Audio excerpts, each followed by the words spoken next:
Hi നമസ്കാരം. ഏവർക്കും നമ്മുടെ പുതിയൊരു വീഡിയോയിലേക്ക് സ്വാഗതം. അപ്പോൾ നമ്മൾ PSC ഏറ്റവും ലേറ്റസ്റ്റ് ആയിട്ട് നടത്തിയ നമ്മുടെ എക്സാമാണ് അസിസ്റ്റന്റ് പ്രിസൺ ഓഫീസർ. ഇന്നലെയായിരുന്നു എക്സാം നടന്നത്. അതിലെ കുറച്ച് നല്ല ക്വസ്റ്റ്യൻസ് നമുക്കൊന്ന് പരിചയപ്പെട്ടു നോക്കിയാലോ. വരാൻ പോകുന്ന നമ്മുടെ ലാബ് അസിസ്റ്റന്റ്, അതേപോലെ CPO, ഫയർമാനൊക്കെ ചെയ്യുന്ന ആളുകൾക്ക് എന്ത് ചെയ്യും, ഈ GKയിലെ ക്വസ്റ്റ്യൻസ് ഉപകാരപ്പെടും കേട്ടോ.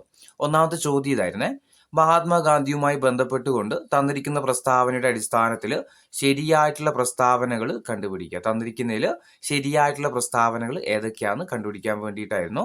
ഒന്നാമത്തത്, ഗാന്ധിജിയുടെ രാഷ്ട്രീയ ഗുരു എന്നറിയപ്പെടുന്നത് ഗോപാലകൃഷ്ണ ഗോഖലെയാണ്. 2, ഇന്ത്യയിൽ ഗാന്ധിജി ആദ്യമായിട്ട് പങ്കെടുത്ത പൊതുപരിപാടി എന്നറിയപ്പെടുന്നത് ബനാറസ് ഹിന്ദു സർവകലാശാലയുടെ ഉദ്ഘാടനമായിരുന്നു. ഗാന്ധിജിയുടെ ഇന്ത്യയിലെ ആദ്യത്തെ പരീക്ഷണ സത്യാഗ്രഹം എന്നറിയപ്പെടുന്നത് ചമ്പാരൻ സത്യാഗ്രഹമാണ്. 4, ഗാന്ധിജി ദക്ഷിണാഫ്രിക്കയിൽ നിന്ന് ഇന്ത്യയിൽ മടങ്ങിയെത്തിയ വർഷം 1915 ആണ്. അപ്പൊ 4 പ്രസ്താവന. ഇതിലേതൊക്കെയാണ് ശരിയായിട്ടുള്ള പ്രസ്താവനകൾ? ഇതിലേതൊക്കെയാ ശരിയായിട്ടുള്ള പ്രസ്താവനകൾ? 1, ഗാന്ധിജിയുടെ രാഷ്ട്രീയ ഗുരു ആര് തന്നെയാണ്? ഗോപാലകൃഷ്ണ ഗോഖലെയാണ്. ഇന്ത്യയിൽ ഗാന്ധിജി ആദ്യമായിട്ട് പങ്കെടുത്ത പരിപാടി ചോദിച്ചാൽ ഏതാ? ബനാറസ് ഹിന്ദു സർവകലാശാലയുടെ ഉദ്ഘാടനമായിരുന്നു. വർഷം ഏതാ? 1915 തന്നെയാണ്.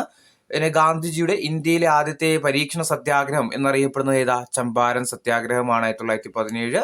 ഗാന്ധിജി ദക്ഷിണാഫ്രിക്കയിൽ നിന്ന് ഇന്ത്യയിൽ മടങ്ങിയെത്തിയ വർഷം ഏതാ? 1915 ജനുവരി 9 അല്ലെ? 1915 ജനുവരി 9 ഗാന്ധിജി എന്ത് ചെയ്യുന്നത്? ദക്ഷിണാഫ്രിക്കയിൽ നിന്ന് ഇന്ത്യയിൽ തിരിച്ചെത്തുന്നത്. അതിന്റെ ഓർമ്മക്കായിട്ട് നമ്മൾ എന്ത് ചെയ്യുന്നുണ്ട്? ജനുവരി 9 പ്രവാസി ഭാരതീയ ദിവസമായിട്ട് ആചരിക്കുന്നുണ്ട്. പക്ഷെ ഇവിടെ ഒരു പ്രശ്നമുണ്ട്. ഓപ്ഷനിൽ എന്തില്ല? 4ഉം ശരിയാണ് എന്നൊരു ഓപ്ഷൻ ഇല്ല. ഏറ്റവും ആപ്റ്റ് ആയിട്ടുള്ള ഒരു ആൻസർ എന്ന് പറയുന്നത് നമുക്ക് 1ഉം 2ഉം 3ഉം എന്താക്കാം? ഇവിടെ ശരിയായിട്ടുള്ള പ്രസ്താവന എടുക്കാം. PSCയും ആൻസർ ആയിട്ട് കൊടുത്തിരിക്കുന്നത് 1ഉം 2ഉം 3ഉം ശരി എന്നുള്ളതാണ്. രണ്ടാമത്തെ ചോദ്യം: ചട്ടമ്പി സ്വാമികളുടെ ഗ്രന്ഥങ്ങളുടെ കൂട്ടത്തിൽ നിന്ന് ശരിയായത് കണ്ടെത്തുക. തന്നിരിക്കുന്നതിൽ ഏതൊക്കെയാണ് ചട്ടമ്പി സ്വാമികളുടെ കൃതികളിൽ ഉൾപ്പെടുന്നത്? 1, പ്രാചീന മലയാളം ശരിയാണ്. ആദിഭാഷ ശരിയാണ്. വേദാധികാര നിരൂപണം ശരിയാണ്. ആത്മോപദേശ ശതകം തെറ്റാണ് അല്ലെ? അതാരാ? ഗുരുവിന്റെ അല്ലേ? അപ്പൊ ബാക്കി 3ഉം ആര് തന്നെയാണ്? ചട്ടമ്പി സ്വാമികളുടെ കൃതികളാണ്. പ്രാചീന മലയാളം, ആദിഭാഷ, വേദാധികാര നിരൂപണക്കാര കൃതിയാണ് ചട്ടമ്പി സ്വാമികളുടെ കൃതിയാണ്. ഇനി 1941 കയ്യൂർ ലഹളയുമായി ബന്ധപ്പെട്ട് 1943 കണ്ണൂർ സെൻട്രൽ ജയിലിൽ വെച്ച് തൂക്കിക്കൊന്നവരുടെ പട്ടികയിൽ നിന്ന് ശരിയായവ കണ്ടെത്തുക. അതായത് 41 കയ്യൂർ സമരവുമായി ബന്ധപ്പെട്ടിട്ട് തൂക്കിലേറ്റിയവർ ആരൊക്കെയാന്ന് കണ്ടുപിടിക്കാൻ വേണ്ടിയിട്ടാണ്. 1, പൊടവര കുഞ്ഞമ്പു നായർ. 2, കോയിത്താറ്റിൽ ചിരുകണ്ഠൻ. 3, ചൂരിക്കാടൻ കൃഷ്ണൻ നായർ. 4, പള്ളിക്കൽ അബൂബക്കർ. ഇതിൽ ആരൊക്കെയാണ് തൂക്കിലേറ്റിയത്? ആരൊക്കെയാ? 1, പൊടവര കുഞ്ഞമ്പു നായർ ശരിയാണ്. 2, കോയിത്താറ്റിൽ ചിരുകണ്ഠൻ, അതുപോലെ പള്ളിക്കൽ അബൂബക്കർ. ഇവരെയായിരുന്നു എന്ത്? തൂക്കിലേറ്റിയത്. 3 വരെ പഠിച്ചു വെച്ചോ. പൊടവര കുഞ്ഞമ്പു നായർ, കോയിത്താറ്റിൽ ചിരുകണ്ഠൻ, പള്ളിക്കൽ അബൂബക്കർ. ഇതിൽ ഒരു പേരും കൂടി നിങ്ങൾ ഓർത്തു വെക്കണം: മഠത്തിൽ അപ്പു. ആരാ? മഠത്തിൽ അപ്പു. കയ്യൂർ സമരത്തെ തുടർന്ന് തൂക്കിലേറ്റപ്പെട്ടവർ ആരൊക്കെയാന്ന് ചോദിക്കാം, ഇനിയും ചോദിക്കാം. 1, മഠത്തിൽ അപ്പു ഓർത്തു വെക്കുക. അതുപോലെ പെഡോര കുഞ്ഞമ്പു നായർ, പെഡോര കുഞ്ഞമ്പു നായർ. അതുപോലെ കോയിത്താട്ടിൽ ചിരുകണ്ഠൻ, കോയിത്താട്ടിൽ ചിരുകണ്ഠൻ. അതുപോലെ പള്ളിക്കൽ അബൂബക്കർ, പള്ളിക്കൽ അബൂബക്കർ. ഈ ഒരു വ്യക്തി, കയ്യൂർ സമരവുമായിട്ട് ബന്ധപ്പെട്ട വ്യക്തി തന്നെയാണ് ആര്? ചൂരിക്കാടൻ കൃഷ്ണൻ നായർ എന്ന് പറയുന്നത്. പക്ഷെ അദ്ദേഹത്തെ വധശിക്ഷയ്ക്ക് വിധിക്കപ്പെട്ടായിരുന്നു. പക്ഷെ അദ്ദേഹത്തിന് പ്രായപൂർത്തിയാകാത്തത് കൊണ്ട് എന്ത് ചെയ്തു? വധശിക്ഷയിൽ നിന്ന് ഒഴിവാക്കിയിട്ട് ദുർഗുണപരിഹാര പാഠശാലയിലേക്ക് അയച്ച വ്യക്തിയാണ് ആര്? ചൂരിക്കാടൻ കൃഷ്ണൻ നായർ. ഓർത്തു വെച്ചോ. അപ്പോൾ 5 പേരെയായിരുന്നു വിധിച്ചത്. അതിൽ ഒരാൾക്ക് എന്തായിട്ടില്ല? പ്രായപൂർത്തിയാകാത്തതിനെ തുടർന്ന് എന്ത് ചെയ്തു? വധശിക്ഷയിൽ നിന്ന് ഒഴിവാക്കുകയായിരുന്നു ചെയ്തത്. അതാരാ? അത് ചൂരിക്കാടൻ കൃഷ്ണൻ നായരാണ്. തൂക്കിലേറ്റപ്പെട്ടവർ 4 പേരാണ്. 1, മഠത്തിലപ്പു, പെടോര കുഞ്ഞമ്പു നായർ, കോയിത്താട്ടിൽ ചിരുകണ്ഠൻ, അതുപോലെ പള്ളിക്കൽ അബൂബക്കർ. അപ്പൊ ശരിയായിരിക്കുക 1, 2, 4 ഈ ആളുകളെയാണ് എന്ത് ചെയ്തത്? തൂക്കിലേറ്റപ്പെട്ടത്. ഓപ്ഷൻ എ ആണ് ആൻസർ ആയിട്ട് വരുന്നത്. ഇനി 4ാമത്തെ ചോദ്യം: അമേരിക്കൻ ആഭ്യന്തര യുദ്ധവുമായി ബന്ധപ്പെട്ടുകൊണ്ട് തന്നിരിക്കുന്ന പ്രസ്താവനകളുടെ അടിസ്ഥാനത്തിൽ ശരിയായത് ഏതൊക്കെയാണെന്ന് കണ്ടെത്തുക. ഒന്ന് USA 16ാമത് പ്രസിഡന്റ് ആയിരുന്നു എബ്രഹാം ലിങ്കൺ. 1861 ഏപ്രിൽ അമേരിക്കയിൽ ആഭ്യന്തര യുദ്ധം പൊട്ടിപ്പുറപ്പെട്ടു. 1865 ഏപ്രിൽ ഔദ്യോഗികമായിട്ട് യുദ്ധം അവസാനിച്ചു. അമേരിക്കൻ ഭരണഘടനയുടെ 14ാം ഭേദഗതി പ്രകാരം അടിമത്തം അവസാനിപ്പിച്ചു. തന്നിരിക്കുന്നതിൽ ഏതൊക്കെയാണ് അമേരിക്കൻ ആഭ്യന്തര യുദ്ധവുമായി ബന്ധപ്പെട്ടുകൊണ്ട് ശരിയായതെന്ന് കണ്ടെത്തുക. ഓപ്ഷൻ എ ആണ് 1, 2, 3 ഇതിൽ ശരിയായിട്ടുള്ള പ്രസ്താവനകൾ. പഠിച്ചു വെക്കണേ. 5ാമത്തെ ചോദ്യം, 1945 ഒക്ടോബർ 24 നിലവിൽ വന്ന ഐക്യരാഷ്ട്ര സംഘടനയുടെ ലക്ഷ്യങ്ങളുടെ കൂട്ടത്തിൽ നിന്ന് ശരിയായത് കണ്ടെത്തുക. UN-യുമായി ബന്ധപ്പെട്ടിട്ട് ശരിയായ പ്രസ്താവനകൾ ഏതൊക്കെയാണ്? ഒന്ന് എന്താ പറയുന്നത്? ഭാവി തലമുറയെ യുദ്ധത്തിൽ നിന്ന് രക്ഷിക്കുക. 2, ദേശീയ ന്യൂനപക്ഷങ്ങളുടെ പ്രശ്നങ്ങൾ പരിഹരിക്കുക. ലോക ജനതയുടെ സാമൂഹിക സാമ്പത്തിക പുരോഗതി ഉറപ്പുവരുത്തുക. മനുഷ്യന്റെ മൗലിക അവകാശങ്ങൾ ഉറപ്പുവരുത്തുക. ഒരൊറ്റ വായനയിൽ തന്നെ നമുക്ക് എന്ത് ചെയ്യും? ആൻസർ കിട്ടും അല്ലെ? ദേശീയ ന്യൂനപക്ഷങ്ങളുടെ പ്രശ്നങ്ങൾ പരിഹരിക്കുക എന്ന് പറയുന്നത് എന്തല്ല? UN-യുടെ ലക്ഷ്യമൊന്നുമല്ല. ബാക്കിയൊക്കെ പഠിച്ചു വെച്ചോ. ഭാവി തലമുറയെ യുദ്ധത്തിൽ നിന്ന് രക്ഷിക്കുക, ലോക ജനതയുടെ സാമൂഹിക സാമ്പത്തിക പുരോഗതി ഉറപ്പുവരുത്തുക, മനുഷ്യന്റെ മൗലിക അവകാശങ്ങൾ ഉറപ്പാക്കുക. ഇതൊക്കെ എന്താണ്? UN-യുടെ ലക്ഷ്യങ്ങളാണ്. 1, 3, 4 അല്ലെ? ഓപ്ഷൻ ഡി ആണ്. 1, 3, 4 ഇത് ശരിയായിട്ടുള്ളത്. 6ാമത്തെ ചോദ്യം ഒരു കറണ്ട് അഫയേഴ്സ് ആണ്. പാമ്പൻ പാലവുമായി ബന്ധപ്പെട്ട് തന്നിരിക്കുന്ന പ്രസ്താവനയുടെ അടിസ്ഥാനത്തിൽ ശരിയായത് തിരഞ്ഞെടുക്കുക. 1, രാജ്യത്തെ ആദ്യത്തെ വെർട്ടിക്കൽ ലിഫ്റ്റ് കടൽ പാലമാണ് പാമ്പൻ പാലം. 1961 പഴയ പാമ്പൻ പാലം നിർമ്മാണം പൂർത്തിയായി. 3, 2025 ഏപ്രിൽ 6 പുതിയ പാമ്പൻ പാലത്തിന്റെ ഉദ്ഘാടനം പ്രധാനമന്ത്രി നിർവഹിച്ചു.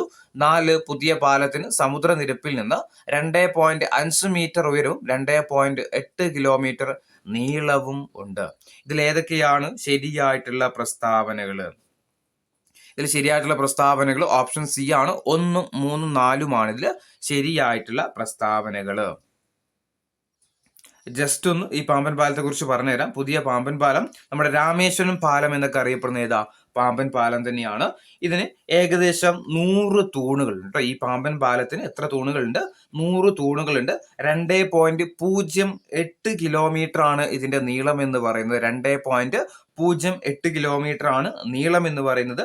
സമുദ്രനിരപ്പിൽ നിന്ന് ഏകദേശം 12.5 മീറ്റർ ആണ്. 12.5 മീറ്റർ ഉയരമുണ്ട്. 12.5 മീറ്റർ. ഇവിടെ 2.5 എന്നുള്ളത് ഉദ്ദേശിച്ചത് 12.5 ആയിരിക്കാം. 12.5 മീറ്റർ ഉയരം സമുദ്രനിരപ്പിൽ നിന്ന് എന്തുണ്ട്?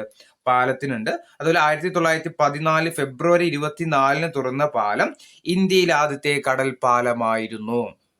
1914 ഫെബ്രുവരി 24 ഏത്? ഇന്ത്യയിലെ ആദ്യത്തെ കടൽ പാലമായിട്ട് ഏത് വരുന്നത്? പാമ്പൻ പാലം വന്നത്.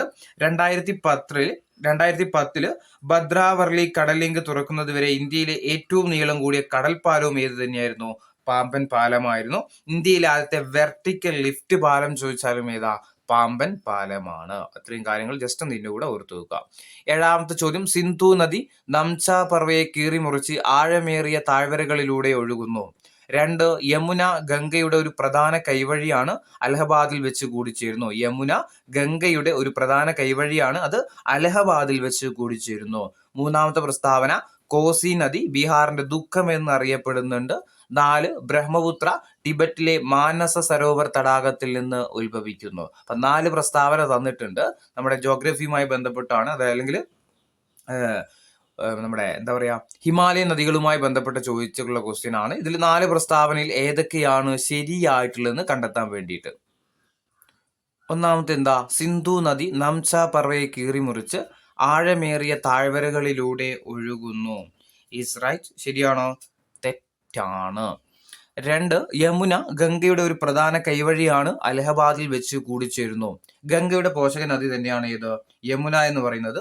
ഗംഗയും യമുനയും കൂടിച്ചേരുന്നത് എവിടെ വെച്ചിട്ടാ? അലഹബാദിൽ വെച്ചാണ്, അല്ലെങ്കിൽ പ്രയാഗ് രാജിൽ വെച്ചാണ്. അലഹബാദിൽ വെച്ചാണ് അല്ലെങ്കിൽ പ്രയാഗ് രാജിൽ വെച്ചാണ് ഗംഗയും യമുനയും തമ്മിൽ കൂടിച്ചേരുന്നത്. ഗംഗയുടെ ഏറ്റവും നീളം കൂടിയ കൈവഴി ചോദിച്ചാൽ ഏതാ? ഹുഗ്ലിയാട്ടോ. ഹുഗ്ലിയാണെന്ന് കോരി ഓർത്തു നോക്കുക. 2ാമത്തെ ശരിയാണ്. 3, കോസി എന്ന് അറിയപ്പെടുന്നുണ്ട്, ബീഹാറിന്റെ ദുഃഖം എന്നറിയപ്പെടുന്നു. കോസി ബീഹാറിന്റെ ദുഃഖം എന്നറിയപ്പെടുന്നുണ്ട്. അതുപോലെ ബംഗാളിന്റെ ദുഃഖം എന്നറിയപ്പെടുന്ന ഏതാ? ദാമോദർ നദി അല്ലെ. ഇനി ബ്രഹ്മപുത്ര ടിബറ്റിലെ മാനസ സരോവർ തടാകത്തിൽ നിന്ന് ഉത്ഭവിക്കുന്നു. തെറ്റാണ്. സിന്ധു നദി ഉത്ഭവിക്കുന്നത് എവിടുന്ന? സിന്ധു നദി ഉത്ഭവിക്കുന്നത് സിന്ധു നദി എവിടുന്നാ ഉത്ഭവിക്കുന്നത്? ടിബറ്റിലെ മാനസ സരോവറിനടുത്തുള്ള ബോഗാർച്ചു ഗ്ലേസിയർ അല്ലെങ്കിൽ മാനസ സരോവരത്തിൽ നിന്ന് ഉത്ഭവിക്കുന്ന നദി ചോദിച്ചാൽ ഏതാ? അത് നമ്മുടെ സിന്ധു നദിയാണ്. അപ്പൊ അതും തെറ്റാണ്. ഇത് ശരിയായത് ഏതൊക്കെയുള്ളൂ? 2ഉം 3ഉമാണ് ഇതിൽ ശരിയായിട്ടുള്ള പ്രസ്താവനകൾ. ഓപ്ഷൻ സി ആണ്. 2ഉം 3ഉമാണ് ഇതിൽ ശരിയായിട്ടുള്ള പ്രസ്താവനകൾ. 8ാമത്തെ ചോദ്യം, ഗൾഫ് സ്ട്രീം എന്ന വേഗതയേറിയ സമുദ്രജലപ്രവാഹം ഏത് സമുദ്രത്തിന്റെ ഭാഗമാണ്? ഗൾഫ് സ്ട്രീം എന്ന വേഗതയേറിയ സമുദ്രജലപ്രവാഹം ഏത് സമുദ്രത്തിന്റെ ഭാഗമാണ് എന്ന് ചോദിച്ചാൽ ഓപ്ഷൻ ബി ആണ്. അറ്റ്ലാന്റിക് സമുദ്രത്തിന്റെ ഭാഗമാണ്. 9ാമത്തെ ചോദ്യം, ഉഷ്ണമേഖലാ ചക്രവാതങ്ങൾ വിവിധ രാജ്യങ്ങളിലെ സമുദ്ര മേഖലകളിലെ പേരുകൾ നൽകിയിരിക്കുന്നതിൽ ശരിയായിട്ടുള്ള ജോഡികൾ കണ്ടെത്തുക. സൈക്ലോൺ വീശുന്നത് ഇന്ത്യൻ മഹാസമുദ്രത്തില്, ഹാരിക്കെയിന് അറ്റ്ലാന്റിക് സമുദ്ര കരീബിയൻ സമുദ്രത്തിലുമായിട്ട് വീശുന്നു, ടൈഫൂണ് ചൈന കടലിലും പസഫിക് സമുദ്രത്തിലും, ടൊർണാഡോ പശ്ചിമ ഓസ്ട്രേലിയൻ സമുദ്രത്തിലും. ഇതിൽ ഏതൊക്കെയാണ് ശരിയായിട്ടുള്ള ജോഡികൾ എന്ന് കണ്ടുപിടിക്കുക. ഇന്ത്യൻ സമുദ്രത്തിൽ ഏതാ? സൈക്ലോൺ ശരിയാണ്. അറ്റ്ലാന്റിക് സമുദ്രത്തിലാണ് ഏത്? ഹാരിക്കെയിന്. അതേപോലെ ചൈന കടലും പസഫിക് സമുദ്രത്തിലും ഏതാ? ടൈഫൂൺ ആണ്. ടൊർണാഡോ എവിടെയാ വീശുന്നത്? അമേരിക്കൻ ഐക്യനാടുകളിൽ കേട്ടോ. ടൊർണാഡോ എവിടെയാ? അമേരിക്കൻ ഐക്യനാടുകളിലാണ്. സൈക്ലോൺ ഇന്ത്യൻ മഹാസമുദ്രം, ഹാരിക്കെയിന് അറ്റ്ലാന്റിക് സമുദ്രം, ടൈഫൂണ് ചൈന കടലും അതുപോലെ പസഫിക് സമുദ്രവുമാണ്. പിന്നെ ടൊർണാഡോ അമേരിക്കൻ ഐക്യനാടുകൾ. ഇനി റോഡ് സാന്ദ്രതയുടെ കാര്യത്തിൽ ഏറ്റവും മുൻപന്തിയിലുള്ള സംസ്ഥാനം ഏതാണ്? റോഡ് സാന്ദ്രതയുടെ കാര്യത്തിൽ ഏറ്റവും മുൻപന്തിയിലുള്ള സംസ്ഥാനം ഏതാ? ഓപ്ഷൻ സി ആണ്. കേരളമാണ്. ഏതാ? കേരളമാണ്. 11ാമത്തെ ചോദ്യം, കേരളത്തിലെ ഏറ്റവും ചെറിയ നാഷണൽ പാർക്ക് ഏതാണ്? കേരളത്തിലെ ഏറ്റവും ചെറിയ നാഷണൽ പാർക്ക് ഏതാ? പാമ്പാടും ചോലയാണ്. 12ാമത്തെ ചോദ്യം, ധരാതലീയ ഭൂപടത്തില് അടുത്തടുത്തായിട്ട് വരക്കുന്ന കോണ്ടൂർ രേഖകൾ എന്തിനെ പ്രതിനിധാനം ചെയ്യുന്നു? ധരാതലീയ ഭൂപടങ്ങളില് അടുത്തടുത്തായിട്ട് വരക്കുന്ന കോണ്ടൂർ രേഖകൾ എന്തിനെയാണ് പ്രതിനിധാനം ചെയ്യുന്നത്? ഓപ്ഷൻ ബി ആണ്. കുത്തനെയുള്ള ചെരിവിനെയാണ്. നികുതി, പൊതുചിലവ് എന്നിവയുമായി ബന്ധപ്പെട്ട് സമ്പദ് വ്യവസ്ഥയിൽ സ്ഥിരത കൈവരിക്കുന്നതിനുള്ള ഗവൺമെന്റ് നയം അറിയപ്പെടുന്നത് ഏത് പേരിലാണ്? ഓപ്ഷൻ ബി ധനനയം എന്ന പേരിലാണ്.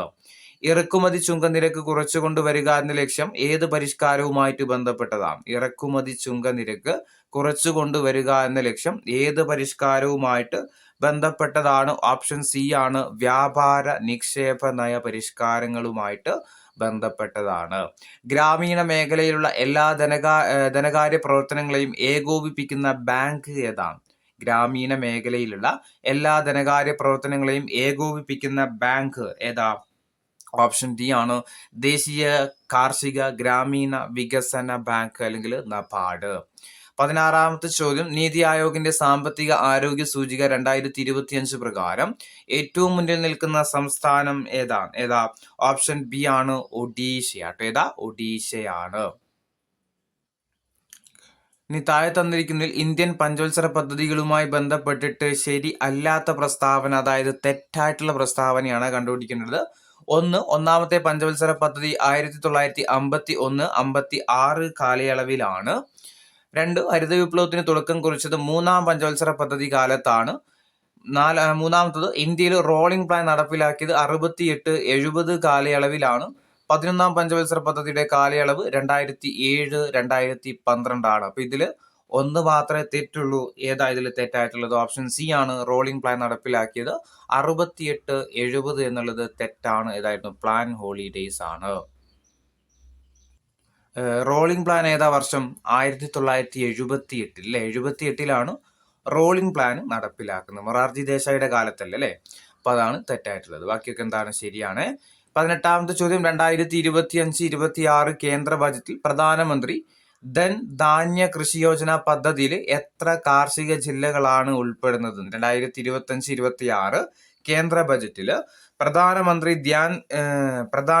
ധൻ ധാന്യ കൃഷി യോജന പദ്ധതിയിൽ എത്ര കാർഷിക ജില്ലകളാണ് ഉൾപ്പെടുന്നത്? എത്ര ജില്ലകളാണ് ഉൾപ്പെടുന്നത്?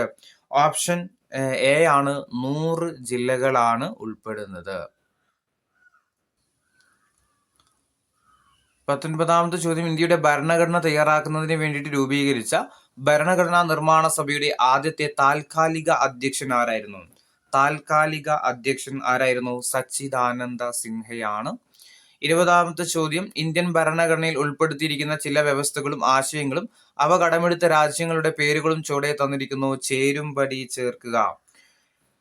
ഒന്നെന്താ, നിയമനിർമ്മാണ പ്രക്രിയ എവിടുന്നാ കടമെടുത്തത്? ബ്രിട്ടനിൽ നിന്ന് കടമെടുത്തതാണ്. പിന്നെ സ്വതന്ത്ര നീതിന്യായ വ്യവസ്ഥ അമേരിക്കയിൽ നിന്നാണ്. അർദ്ധ ഫെഡറൽ സമ്പ്രദായം കാനഡയാണ്. നിർദ്ദേശക തത്വങ്ങൾ അയർലാൻഡ്. 1, 4, 2, 3, 3, 2, 4, 1. ഓപ്ഷൻ സി ആണ് ഇതിന്റെ ആൻസർ ആയിട്ട് വരുന്നത്. താഴെ പറയുന്ന പ്രസ്താവനകൾ ഇന്ത്യൻ ഭരണഘടനയിൽ ഉൾപ്പെടുത്തിയിരിക്കുന്ന മൗലിക അവകാശങ്ങളുമായി ബന്ധപ്പെട്ടിട്ട് ശരിയായ പ്രസ്താവനകൾ ഏതൊക്കെയാണെന്ന് കണ്ടെത്തുക. മൗലിക അവകാശങ്ങളുമായി ബന്ധപ്പെട്ടിട്ട് ശരിയായിട്ടുള്ള പ്രസ്താവനകൾ ഏതൊക്കെയാണ്? മൗലിക അവകാശങ്ങൾ എന്ന ആശയം ഫ്രാൻസിന്റെ ഭരണഘടനയിൽ നിന്ന് കടമെടുത്തതാണ്. 1978 44ാമത് ഭരണഘടനയുടെ ഭേദഗതിയിലൂടെ സ്വത്തവകാശം മൗലിക അവകാശങ്ങളുടെ പട്ടികയിൽ നിന്ന് നീക്കം ചെയ്തു. ശരിയാണ്. നിലവിൽ ഇന്ത്യൻ ഭരണഘടന 7 മൗലിക അവകാശങ്ങൾ ഉറപ്പു നൽകുന്നു. തെറ്റ്. 6 മൗലിക അവകാശങ്ങൾ ഉറപ്പു നൽകുന്നു. അപ്പോൾ ശരിയായത് 2 മാത്രമേ ഉള്ളൂ.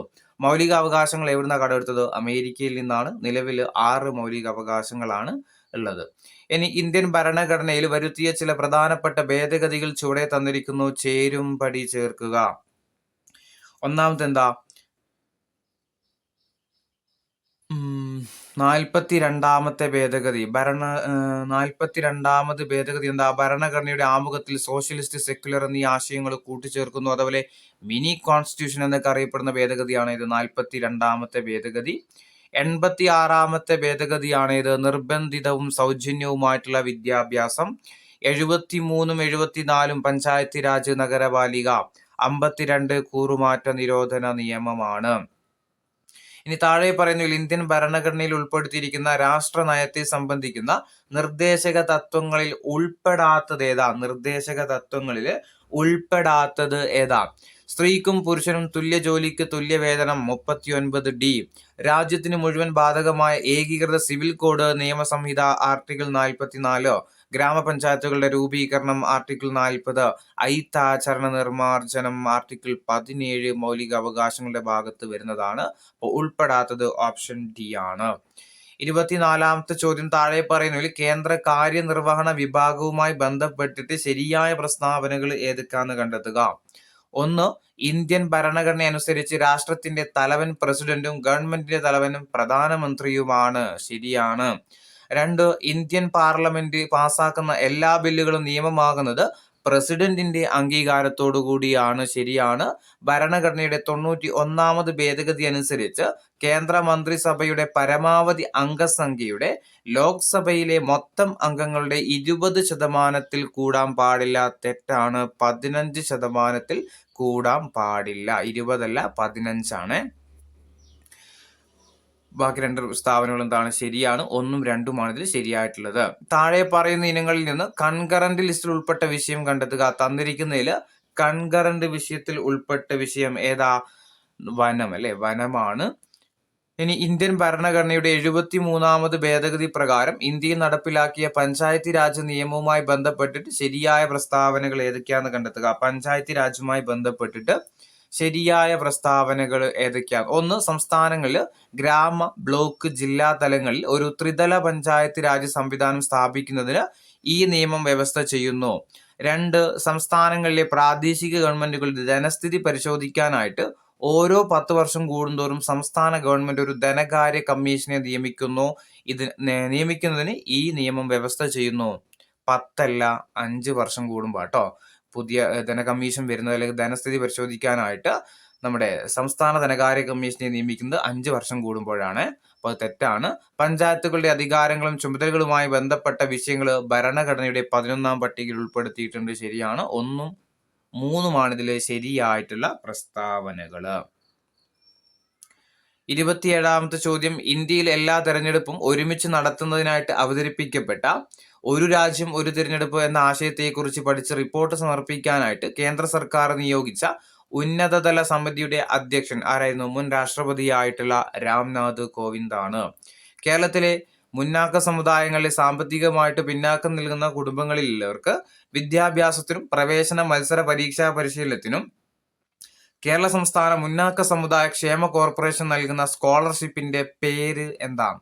കുറേ പ്രാവശ്യം ചോദിച്ചുള്ള ക്വസ്റ്റ്യൻ ആണ്. എന്താ?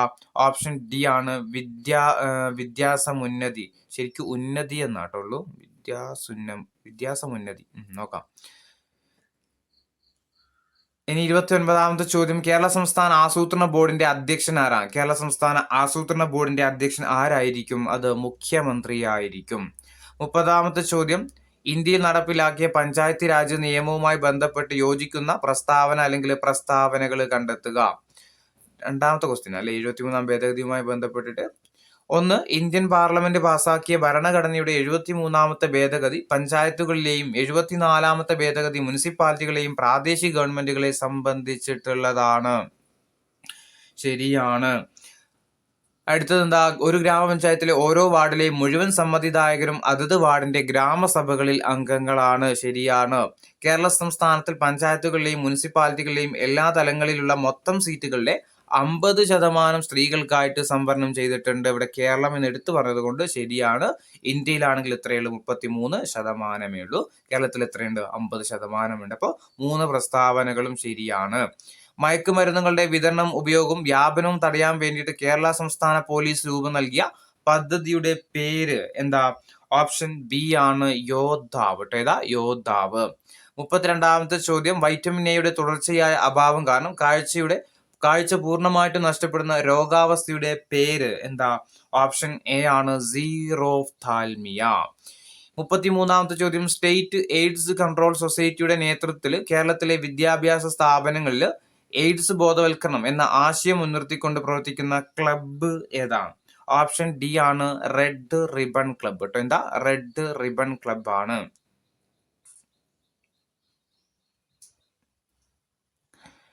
34 മനുഷ്യനിലെ അസ്ഥികളുമായി ബന്ധപ്പെട്ട് ചില പ്രസ്താവനകൾ ചുവടെ നൽകിയിരിക്കുന്നു. അവയിൽ നിന്ന് ശരിയായത് ഏതൊക്കെയാണെന്ന് തിരഞ്ഞെടുക്കാം. 1. പ്രായപൂർത്തിയായ മനുഷ്യ ശരീരത്തിൽ 206 അസ്ഥികൾ ഉണ്ടാകും. 206 അസ്ഥികൾ ഉണ്ടാവും. മനുഷ്യരിൽ 12 ജോഡി വാരിയെല്ലുകൾ ഉണ്ട്. മനുഷ്യന്റെ തലയോട്ടിയിൽ മാത്രം 32 അസ്ഥികളുണ്ട്. തെറ്റാണ്. 28 അസ്ഥികൾ കേട്ടോ.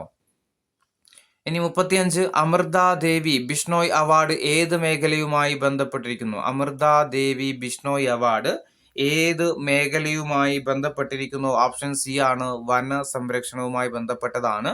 സൗത്ത് ആഫ്രിക്കയിൽ ഇന്ന് അടുത്ത കാലത്തായിട്ട് കണ്ടെത്തിയ ഹോമോ നെലോഡി എന്ന മനുഷ്യപൂർവികന്റെ അവശിഷ്ടങ്ങൾ ലഭ്യമായത് ഏത് ഗുഹയിൽ നിന്നാണ്? ഓപ്ഷൻ ബി ആണ് റൈസിംഗ് സ്റ്റാർ കോവ്. ഏതാ? Rising star cave. 37ാമത്തെ ചോദ്യം, American president Donald Trump woman with wild hair എന്ന് വിശേഷിപ്പിച്ചത് ആരെയാണ്? വുമൺ വിത്ത് വൈൽഡ് ഹെയർ എന്ന് വിശേഷിപ്പിച്ചത് ആരെയാ? ഓപ്ഷൻ ഡി ആണ് സുനിത വില്യംസിനെയാണ്.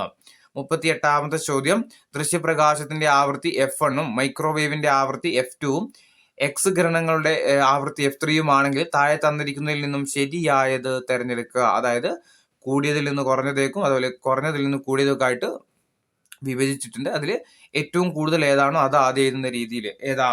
ഓപ്ഷൻ എ ആണ്. ഓപ്ഷൻ എ ആണ് ആൻസർ ആയിട്ട് വരുന്നത്. അതായത് എക്സ് കിരണങ്ങൾക്കാണ് ഏറ്റവും കൂടുതൽ ആവൃത്തി ഉള്ളത് കേട്ടോ. അങ്ങനെയാണ് ആൻസർ വരുന്നത്. പിന്നെ രണ്ടാമത് ഏതാ? ദൃശ്യപ്രകാശം. 3 മൈക്രോവേവ്. 39ാമത്തെ ചോദ്യം, ഒരു പ്രൊജക്ടൈലിന്റെ പറക്കൽ സമയം 2 സെക്കൻഡ് ആണ്. അതിന്റെ പരമാവധി ഉയരം കണക്കാക്കുക. ഓപ്ഷൻ ബി ആണ് ഇതിന്റെ ആൻസർ ആയിട്ട് വരുന്നത് അല്ലെ, 10/2. 40ാമത്തെ ചോദ്യം, താഴെ തന്നിരിക്കുന്ന പ്രസ്താവനയിൽ ഗുരുത്വാകർഷണം മൂലമുള്ള ത്വരണത്തെ സംബന്ധിച്ച് ശരിയായ ഏതൊക്കെയാണെന്ന് കണ്ടെത്തുക. ഇതിൽ നിന്ന് ശരിയായിട്ടുള്ളത് ഏതൊക്കെയാണ്?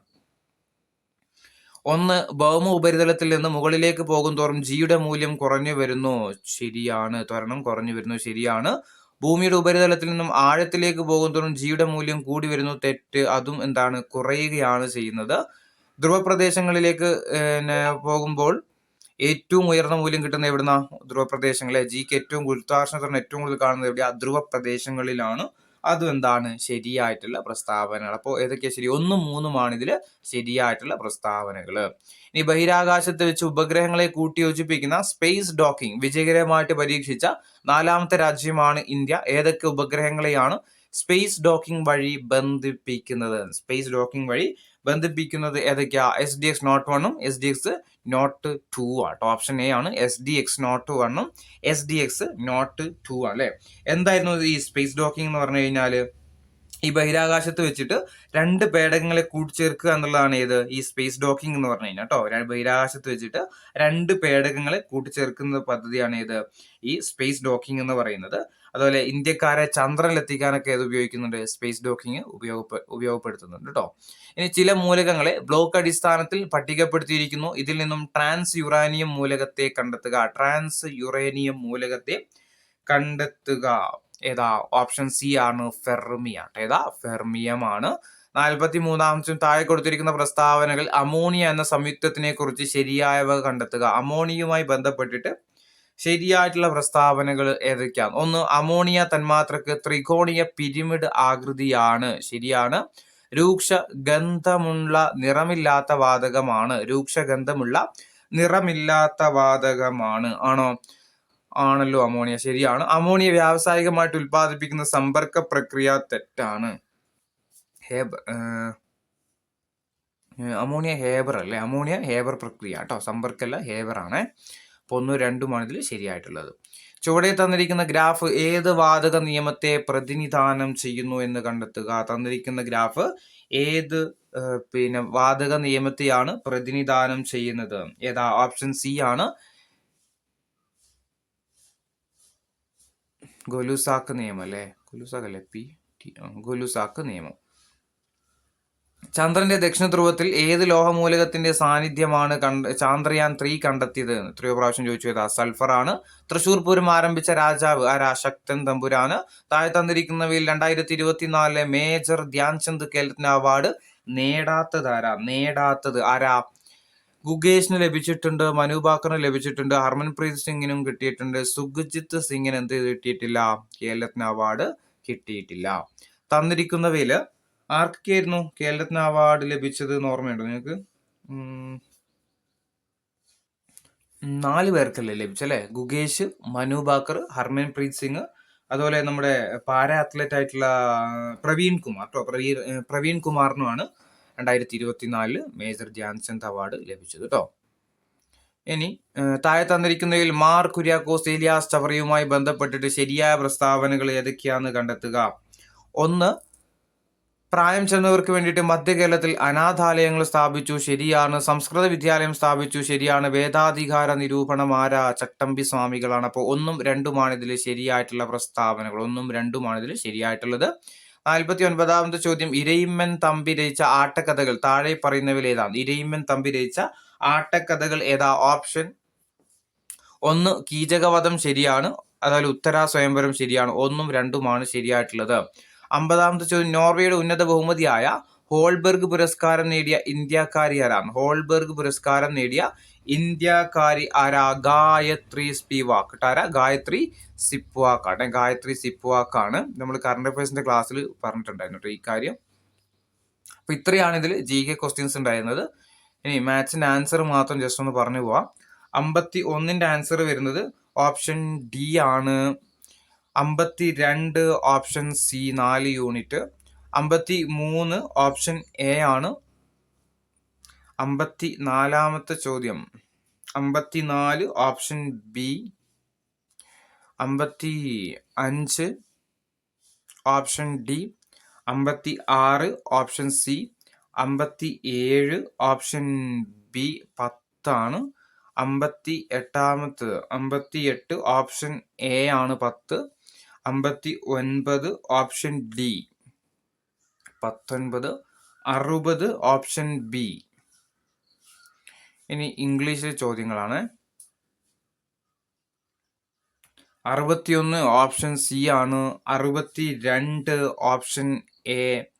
63 option D. 63 option D. 64 option B ആണ്. 64 ഓപ്ഷൻ ബി. 65 ഓപ്ഷൻ സി ആണ്. 66 ഈ ക്ലോസ് അല്ലേ? 66 option B. 67 option C.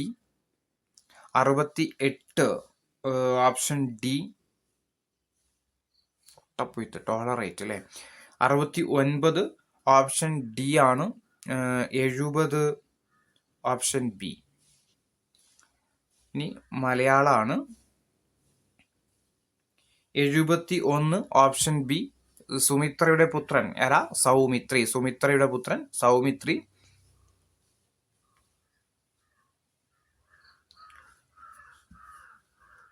72 option C. തന്നിരിക്കുന്നതിൽ മാവിന്റെ പര്യായപദം ചൂതം. ഓപ്ഷൻ സി മാവിന്റെ പര്യായപദമാണ് ഇത്, ചൂതം. 73 ഓപ്ഷൻ എ ആണ്, സ്ത്രീലിംഗ പ്രത്യായം ടി എന്നുള്ളതാണ്. 74 വിപരീത പദം ഗൗരവം. ഗൗരവം ഏതാ? ലാഘവം. ഗൗരവം ലാഘവമാണ്. 75ാമത്തെ ചോദ്യം, അഭിവൃദ്ധി പ്രാപിക്കും എന്ന അർത്ഥത്തിൽ ഉപയോഗിക്കുന്ന പഴഞ്ചൊല്ല് ഏതാണ്? ഓപ്ഷൻ ബി ആണ്, ഭാഗ്യം ധീരനെ തുണക്കുന്നു. ഓപ്ഷൻ ബി ഭാഗ്യം ധീരനെ തുണക്കുന്നു. ഇനി കേട്ടു എന്ന പദം ശരിയായിട്ട് പിരിച്ചെഴുതുക. കേട്ടു എന്ന പദം ശരിയായിട്ട് പിരിച്ചെഴുതുക. ഓപ്ഷൻ എ ആണ്, കേൾ പ്ലസ് തൂ ആണ് അല്ലെ. കേൾ അധികം തൂ ആണ്.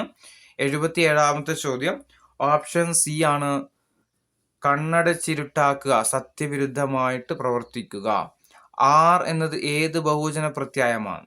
ആർ എന്നത് ഏത് ബഹുവചന പ്രത്യായമാണ്? ഓപ്ഷൻ ഡി ആണ്, പൂജക ബഹുവചനമാണ്. തന്നിരിക്കുന്നതിൽ ഗണനം ചെയ്യുന്നവൻ എന്ന അർത്ഥത്തിൽ ഉപയോഗിക്കുന്ന പദം, ഗണനം ചെയ്യുന്നവൻ എന്ന അർത്ഥത്തിൽ ഉപയോഗിക്കുന്ന പദം ഏതാ? ഓപ്ഷൻ ഡി ആണ്, ഘാതകൻ. ഏതാ? ഘാതകൻ. ഗണനം ചെയ്യുന്നവൻ ഘാതകൻ അല്ലെ. 80ാമത്തെ ചോദ്യം, ദുഷ്യന്തന്റെ വെള്ളക്കുതിര ഇന്നലെ വേഗമോടി. ഈ വാക്യത്തിലെ ആഖ്യാതം ഏതാണ്? ദുഷ്യന്തന്റെ വെള്ളക്കുതിര ഇന്നലെ വേഗം ഓടി. ഇതിലെ ആഖ്യാതം ഏതാ? ഓപ്ഷൻ എ ആണ്, ഓടി എന്നുള്ളത്. ഏതാ? ഓടി എന്നുള്ളതാണ്. അപ്പൊ ഇത്രയാണ് നമുക്ക് പഠിക്കാനുള്ളത്. ബാക്കി സ്പെഷ്യൽ ടോപ്പിക് ആണ്, അതിന്റെ ആൻസർ പറയുന്നില്ല കേട്ടോ. ഇതിന്റെ ആൻസർ ആവശ്യമുള്ള ആളുകൾ ജസ്റ്റ് നമ്മളെ നമ്മളെ ടെലിഗ്രാം ചാനലിൽ കയറി കഴിഞ്ഞാൽ അതിൽ ആൻസർ കീ ഇട്ടേക്കാം.